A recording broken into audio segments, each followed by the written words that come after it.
ఏపీలో మద్యం షాపులపై KA Paul విమర్శలు. మద్యపాన నిషేధం చేస్తానని చెప్పి డూప్లికేట్ బ్రాండ్స్ అమ్ముతున్నారని విమర్శలు. ఇది డూప్లికేట్ బ్రాండ్ అనే కాదు. ఇక్కడ జగన్మోహన్ రెడ్డి గారు ఎలక్షన్ ముందు ఏమన్నారంటే మద్యపానం నిషేధం. మద్యపానం తాగిన వాళ్ళు కూడా మాకు మద్యపానం వద్దు, మంచి జరగాలని కోరుకుంటున్నారు. చూసారా, వాళ్ళు రావాలి. చూసారా, మీరు జగన్మోహన్ రెడ్డి గారు మీరు ఇచ్చిన మాట 100కి 100 తప్పారు. స్టీల్ ప్లాంట్ అమ్మలేదన్నారు, ఆపానన్నారు, మీరే అమ్మారు. ఇప్పుడు చూడండి, 150 రూపాయలు డూప్లికేట్ డ్రింక్. ఇది రోజుకి 5-10 తాగి భార్య పిల్లల్ని కొట్టి అందులో ఒరిజినాలిటీ కూడా లేదు. కొన్నాయనే చెప్తున్నాను, నేను చెప్పట్లేదు. కనుక ప్రజలారా, ఈ రాజకీయ నాయకులు దొంగల మాటలు నమ్మకండి. నేను మీకు ఉచిత విద్య, ఉచిత వైద్యం, ₹1,00,00,000 విలువైంది. నిరుద్యోగులకు ఉద్యోగాలు. స్టీల్ ప్లాంట్ ఆపింది నేను. ఈ తాగితే ఏమవుతుంది తెలుసా? మీకు బ్రెయిన్ డ్యామేజ్ అవుతుంది, కిడ్నీ డ్యామేజ్ అవుతుంది, లివర్ డ్యామేజ్. తాగిన చెప్తున్నారు, నేను కాదు. వీళ్ళందరూ లైన్ లో ఉన్నారు. అది నేను చెప్పట్లేదు మాట, కానీ ఇది అలవాటు అయిపోయి భార్యల్ని పిల్లల్ని కొడుతున్నారు. జీవితాలు సర్వనాశం. మీకేమో అమెరికన్ బ్రాండ్, మాకేమో లోకల్ బ్రాండ్. మళ్ళీ అందులో కూడా ఫోన్ పే లేవు.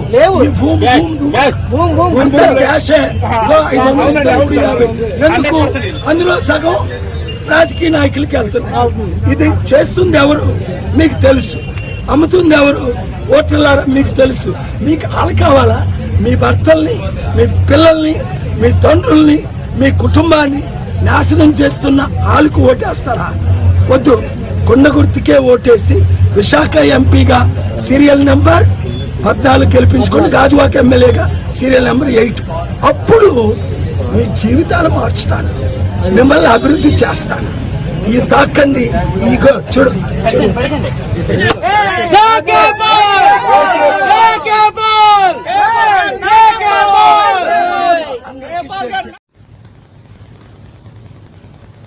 ఏపీ ఎన్నికల ప్రచారంలో కుమార్ ఆంటీ మెరిశారు.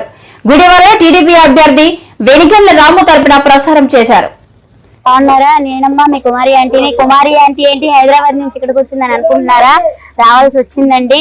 ఎందుకంటే 15 సంవత్సరాల కింద గుడివాడ ఎలా ఉందో ఇప్పుడు కూడా గుడివాడ అలాగే ఉందండి. గుడివాడ అభివృద్ధి చెందాలంటే అందరం రావాలి. అందరం కలిసికట్టుగా చేసుకుంటేనే మన అభివృద్ధి అనేది మన చేతుల్లోనే ఉందండి. కాబట్టి ఆ అభివృద్ధి కోసం నేను హైదరాబాద్ నుంచి నా స్వస్థ స్థలమైన పెద్దరికిపాటికి రావటం జరిగిందండి. సో వెనిగండ్ల రాము గారు ఈ తెలుగుదేశం పార్టీ మహా కూటమిని ఘన విజయం చేసి అఖండ విజయం చేకూర్చాలని మనస్ఫూర్తిగా కోరుకుంటున్నాను. అలాగే మనకి ఇప్పటి వరకు ఉపాధి లేదు, అంటే ఉపాధి అంటే మనకి ఒక ఉద్యోగాలు లేవు. అలా లేకనే కదా మనకు ఒక పరిశ్రమలు లేకనే కదా మేము ఇక్కడి నుంచి కొట్టకూటి కోసం అక్కడ దాకా వెళ్లాల్సి వచ్చింది. ఆ అభివృద్ధి అనేది ఇక్కడే ఉంటే నేను ఇక్కడి నుంచి అక్కడికి వెళ్లాల్సిన అవసరం ఉండేది కాదు. సో ఆ అభివృద్ధి ఏ ఊరికి ఆ ఊరు అభివృద్ధి అంటే నాయకుడు అనేది మంచి నాయకుడు వస్తేనే ఆ అభివృద్ధి అనేది విజయవంతం అవుతుందండి. సో ఈసారి మహాకూటమి వచ్చింది, అందరూ కలిసి ఉంటే కలదు సుఖం. ఆ మహాకూటమిని విజయం చేకూర్చాలని మనస్ఫూర్తిగా కోరుకుంటూ చేస్తారని నా అభిమానులందరికీ కూడా నా వెనిగండ్ల రాము గారిని ఘన విజయంతో గెలిపించాలని మనస్ఫూర్తిగా కోరుకుంటున్నా.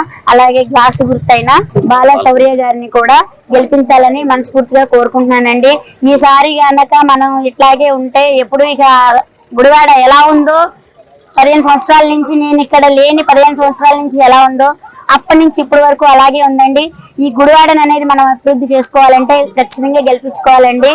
అలాగే ఈ సందర్భంగా నేను మన అందరినీ కూడా కోరుకుంటున్నానండి, మన నాయకులైనటువంటి వాళ్ళందరికీ కూడా ఉపాధి లేని వాళ్ళకి ఉపాధి కల్పించాలని, ఉద్యోగాలు లేని వాళ్ళకి ఉద్యోగాలు కల్పించాలని.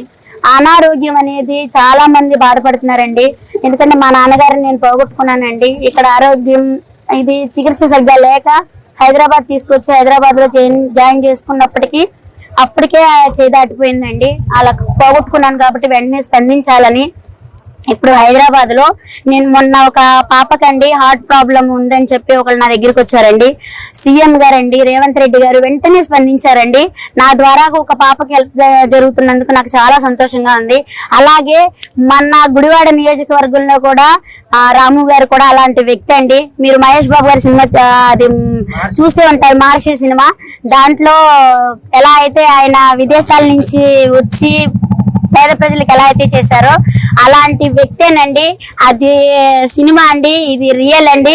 ఈ రియల్ నిజం చేసుకోవాలంటే మనం ఖచ్చితంగా వెనిగండ్ల రాము గారిని గెలిపించుకోవాలండి. విశాఖ పెందుర్తి ఎన్నికల ప్రచారంలో భాగంగా పెందుర్తి నియోజకవర్గం వైసీపీ ఎమ్మెల్యే అన్నెంరెడ్డి ఆదిప్రాజ్ 93వ వార్డులో నిర్వహించారు. ఆదిప్రాజ్ మాట్లాడుతూ, మీ దయ వల్ల నాకు ముఖ్యమంత్రి జగన్మోహన్ రెడ్డి రెండోసారి ఎమ్మెల్యేగా అవకాశం ఇచ్చారు అన్నారు. ఎన్నికల ప్రచారంలో భాగంగా పెందుర్తి నియోజకవర్గం వైసీపీ ఎమ్మెల్యే అన్నవరెడ్డి అదీప్రాజ్ 93వ వార్డు, ప్రహ్లాదపురం, కృష్ణానగర్ ప్రాంతాల్లో రోడ్ షో నిర్వహించారు. అదీప్రాజ్ కామెంట్స్: మీ దయ వల్ల నాకు ముఖ్యమంత్రి జగన్మోహన్ రెడ్డి రెండోసారి ఎమ్మెల్యేగా అవకాశం ఇచ్చారు. ఇంత పెద్ద ఎత్తున పూలమాలలతో హారతులతో నాకు స్వాగతం పలుకుతుంటే ఇంతకన్నా ఏం కావాలి? రాజకీయాల్లోకి వచ్చిన తర్వాత డబ్బు, బంగ్లాలు, కార్లు సంపాదించడం కాదని ప్రజల మనసుల్లో మంచి స్థానం సంపాదించగలగాలని అన్నారు. పోటీ చేస్తున్నాడు. ఈయనేమంటున్నాడు మనం ఒకసారి జాగ్రత్తగా నవ్వకండి దయచేసి, సీరియస్ మ్యాటర్. 4000 పింఛను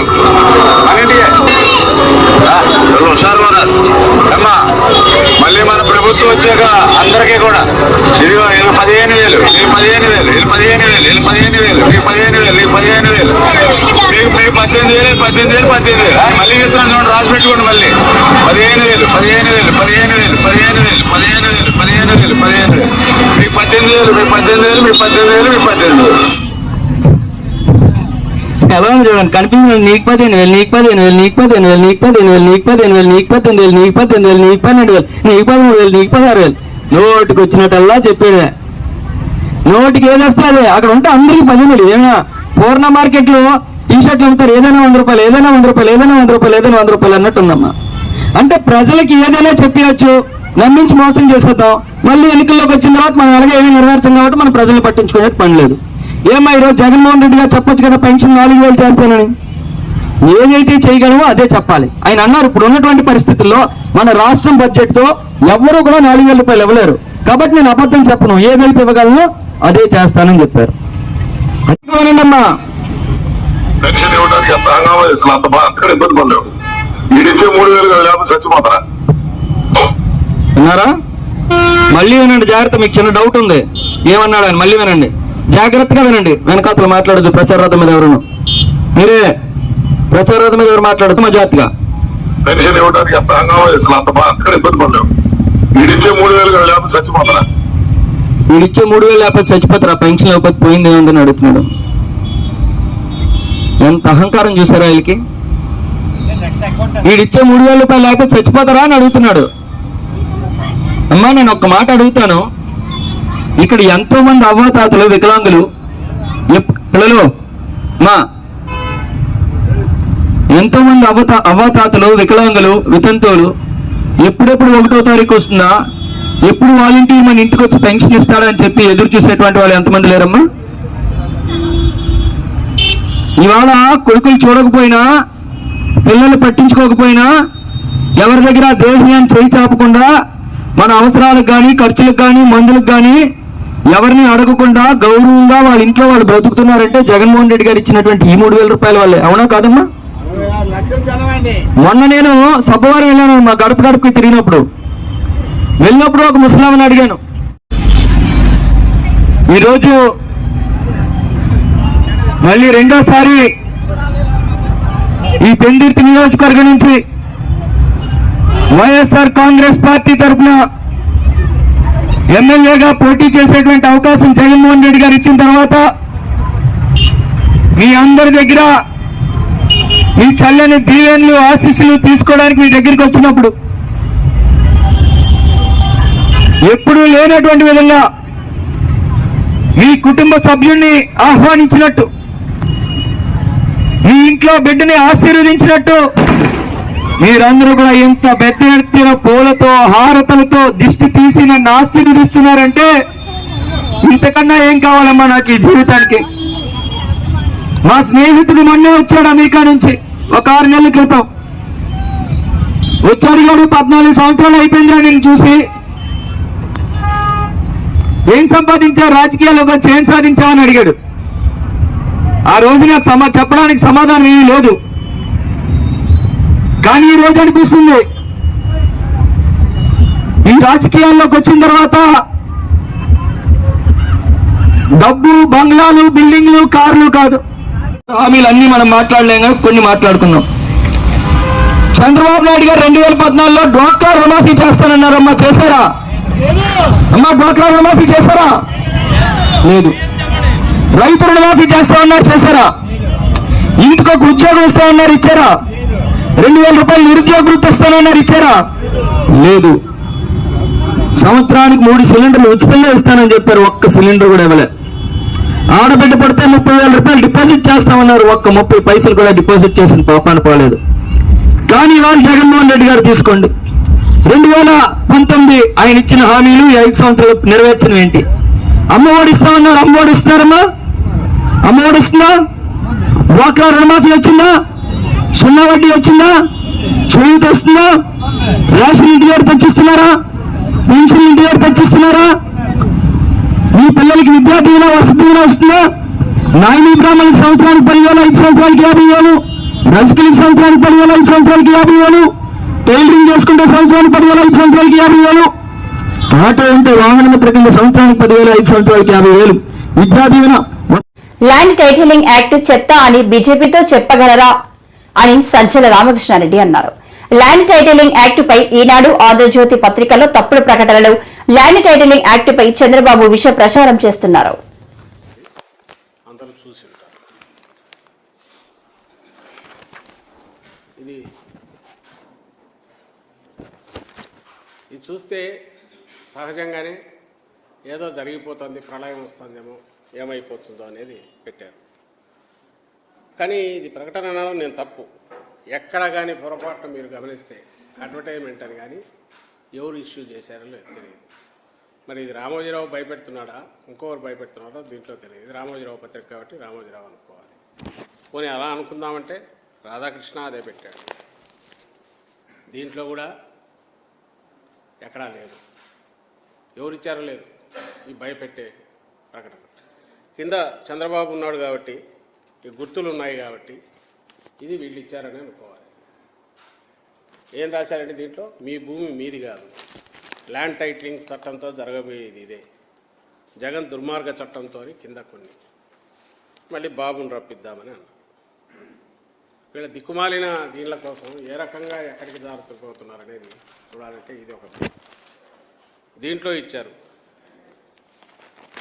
ఇది జనరల్ పత్రిక ప్రకటన. ఎక్కడ కానీ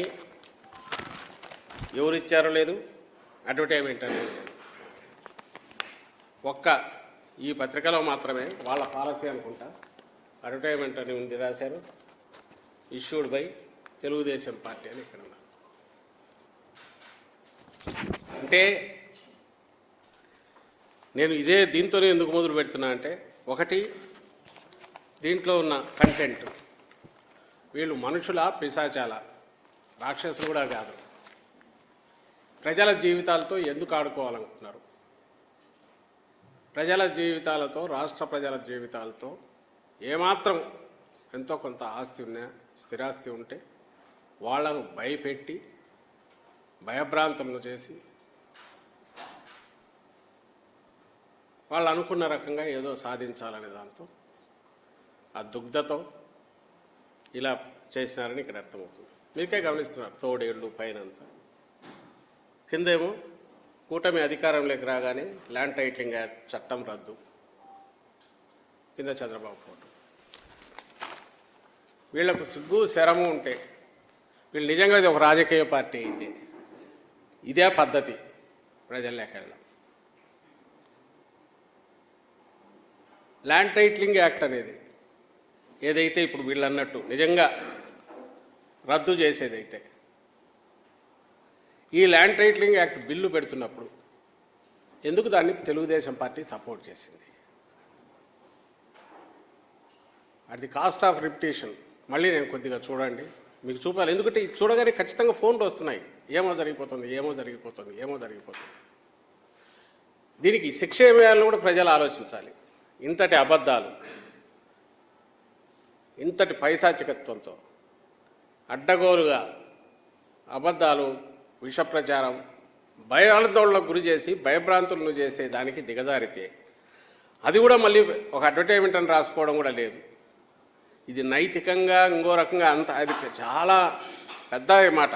వీ కాంట్ ఎక్స్పెక్ట్ ఇలాంటి దిగజారుడు బురదగుంటలో లేదా సెప్టిక్ ట్యాంక్లో పడి దొర్లుకునే చంద్రబాబు నాయుడు కానీ ఆ ముఠా కానీ వాళ్ళకి అంత అదేదో పెద్ద ఉదాత్తమైన మాటలో హితవు చెప్పడం అనేది పనికొచ్చేది కాదని దీనిని చూస్తే అర్థమవుతుంది. ఎందుకంటే వాడి ఆలోచనలే పిశాచాలకు వచ్చేటివి, ఆలోచనలే సెప్టిక్ ట్యాంక్లో బతికే జీవులకు వచ్చేవి. సివిలైజ్డ్ దీంట్లో ఉండేవైతే ఎవడన్నా ఇట్లా ఇస్తాడండి? మళ్ళీ ఇచ్చిన దాంట్లో మేము ఇచ్చామని చెప్పుకునే ఇది కూడా లేదు. ఎందుకంటే ప్రజలను మిస్లీడ్ చేయడమే. ఆ రోజు ఈ బిల్లును సపోర్ట్ చేసి యాక్ట్ తీసుకురావడం చేసిన ఈ తెలుగుదేశం పార్టీ, ఈ చంద్రబాబు నాయుడే ప్రతిపక్ష నాయకుడు, ఆ పార్టీ నాయకుడు, శాసనసభలో ఆ రోజు లేడు కానీ తనే తన నాయకుడు. ఈరోజు ఇది ఎట్లిస్తాడు? ఈ దిగజారుడుతనం దేనికి? ఇంత అబద్ధాలు ఎందుకు ప్రచారం చేస్తున్నాడు? మరి ఒకవేళ నిజంగా తన ల్యాండ్ టైటిలింగ్ యాక్ట్ అనేది అది డేంజరస్ ఇది అనుకుంటే 2019 ఆ బిల్లు పెట్టినప్పుడు ఎందుకు సపోర్ట్ చేశారు?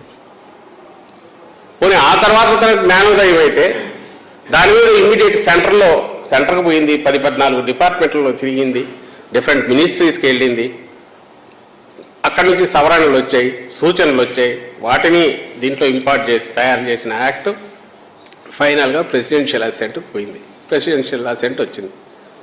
ఇప్పుడు అది ఓన్లీ గెజెట్ పాస్ అయింది. దాని తర్వాత ఫర్దర్ ఇంప్లిమెంటేషన్లో లేదు, దానికి ప్రొసీజరల్ ఇవి తయారు కాలేదు, గైడ్ లైన్స్ తయారు కాలేదు, బేర్ యాక్ట్ మాత్రం గెజెట్లో వచ్చింది అంతే. దీనివల్ల దీని తర్వాత తయారు దాంట్లో ఇంప్లిమెంటేషన్కి సంబంధించి ఇంకా చాలా జరగాలి. అసలు దానికి ముందు అవసరమైన సమగ్ర సర్వే పూర్తి కావాలి. నిజంగా ఏ గవర్నమెంట్ అయినా దీనికి పూర్తిగా చిత్తశుద్ధి లేని వాళ్ళైతే ల్యాండ్ టైటిలింగ్ యాక్ట్ ఒకటి చేసేసి, ఎందుకంటే నీతి ఆయోగ్ కూడా ప్రపోజ్ చేసింది, సెంట్రల్ గవర్నమెంట్ అయితే ఇప్పుడు చంద్రబాబు నాయుడు ఎవరితో అయితే పొత్తు పెట్టుకున్నాడు ఆ బీజేపీ సపోర్ట్ చేసింది, బీజేపీ రాష్ట్రాలు ఇది చేశాయి, లేదా మిగిలిన నీతి ఆయోగ్ అక్కడి నుంచి చాలా యాక్టివ్గా దాన్ని పర్సూ చేస్తూ స్టేట్స్కి రాశాయి. వాళ్ళందరూ ఇప్పుడు వీళ్ళ కూటమిలో ఉన్న బీజేపీతో, నరేంద్ర మోడీతో కానీ, కూటమి ఆయనతో అమిత్ షాతో కానీ, ఇంకోరితో కానీ ల్యాండ్ టైటిలింగ్ యాక్ట్ అది చెత్తదని ఒక మాట చెప్పించమనేది, దానికి అడ్వర్టైజ్మెంట్ లేదు. రాష్ట్ర సంక్షేమ సారథి జగనన్న, భీమిలి ప్రజాసేవ వారధి అవంతన్న. భీమిలి నియోజకవర్గం 5వ వార్డులో ప్రచారం. 45వ రోజు కూడా ఎన్నికల ప్రచారంలో అలుపెరగని బాటసారే దూసుకుపోతున్న అవంతి. కార్యక్రమానికి విచ్చేసిన అవంతికి స్థానికులు, నాయకులు, కార్యకర్తలు ఘనమైన సాదర స్వాగతం పలికారు.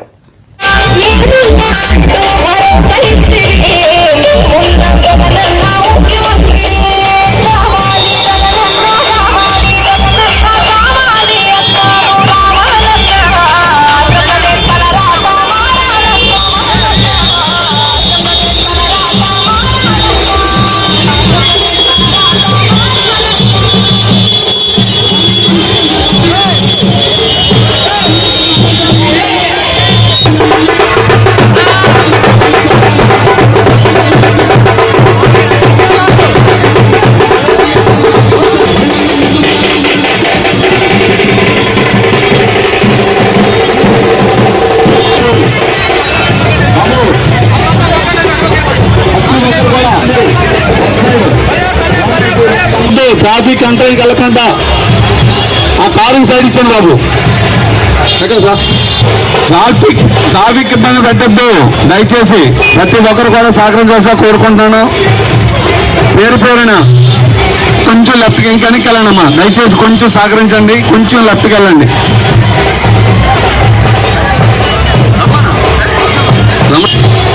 ఇంకా ప్రచారం ఆపండి బాబు. ఆ గమ్స్ ఆపి నెక్స్ట్ పాయింట్ పంపించండి అమ్మా. సార్ వస్తారు మాట్లాడే వస్తారు. 30 రకాల సంక్షేమ కార్యక్రమాలని మరి మీకు ప్రతి ఒక్క అకౌంట్లో కూడా లక్షలాది రూపాయలు మీ అందరూ అకౌంట్లో వేయడం జరిగింది. సో మీ అందరూ అర్థం చేసుకోవాల్సింది ఏంటంటే కరోనా టైంలో కూడా మరి మనందరం కూడా చాలా ఇబ్బందులు పడ్డాం. మరి ఎవరు కూడా పనులు దొరకలేదు. అలాంటి పరిస్థితుల్లో కూడా జగన్మోహన్ రెడ్డి గారు మరి ప్రతి నెల కూడా అనుకున్న దాని ప్రకారం మీకు పట్ట ముఖ్యమంత్రి వైఎస్ జగన్మోహన్ రెడ్డి గారు 132 సార్లు పట్టం పెట్టారు. 132 సార్లు.